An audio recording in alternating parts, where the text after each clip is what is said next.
มีอะไรนะบัวให้ตัวก่อนแล้วชาลีเนาะแต่เนี่ยจะใส่เตกันน่าจะมีจะเห็นเลยร้านคาเฟ่ได้เปล่าเนาะตาโกราเนาะอยากแกสอนเลยทีนี้เที่ยวเลยที่เราใจเนาะมีมุขข้อเนี่ยจะออเดอร์แกเฟรนช์ฟรายนะคะแกข้าวเกลียบโอ้รอดค่ะเนาะโกจะเนี่ยของกินเล่นจะเนี่ยมั้ง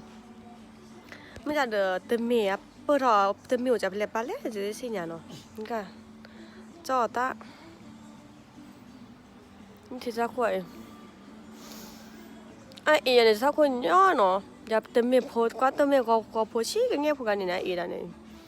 ไอ้หัวตีเดิมเมียไอ้หัวตีเด็กกู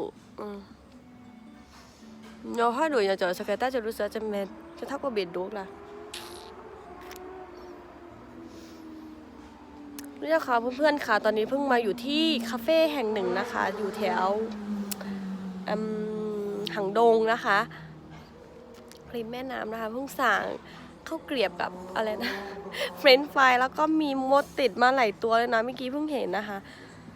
แล้วเพิ่งก็กินใช่ไหมก็ดูอยู่นะคะแล้วก็มันก็มีตัวหนึ่งที่แบบกินแล้วก็น่าจะโดนปากพอดีอ่ะแล้วเขาก็กัดนะคะเนี่ยมันกัดนะคะเป็นปากจูเลยทำยังไงดีแล้วพวกแม่มากันเดี๋ยวเราถ้าคนย้อนเลยเดี๋ยวอาชากันจีเด้ออาชาไปอันย้อนไปดูสิว่าถ้าคนเบดู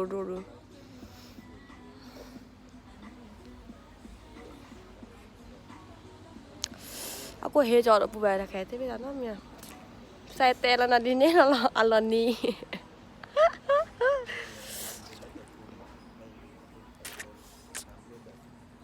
โอเคหมออยู่อาชัวร์ก็นั่งกันแดนนะแล้วก็ได้เฮลิเฮบายานะแต่ละอย่างเนี่ยอาแกจะคลิปโอเนาะแต่ละอย่างเนี่ยจะตาสปอร์ตเคลื่อนเราจะจีทอเววอแล้วก็เจอกินล้อเลิกกี่แมวปูดอกเนาะดอกซาเปิลเฮลิเฮบาดอกอุคอกวันละคลิปแล้วก็แหดตื่นเนาะดอกผู้แวนเนาะดอกแค่นี้จะก็พยายามตัดต่อคลิปจากร้านนี้เนาะดอกตัวเนี้ยเฮลบีเนาะแล้วก็จะขอกินเราตื่นละซ้อนเนาะมาก็ช่วยก็นางานแดนเนาะ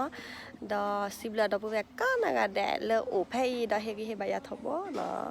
มาอย่าโชว์เกนดับเลยทั้งคนเองเนาะมาอย่าโชว์เกบ๊ายบาย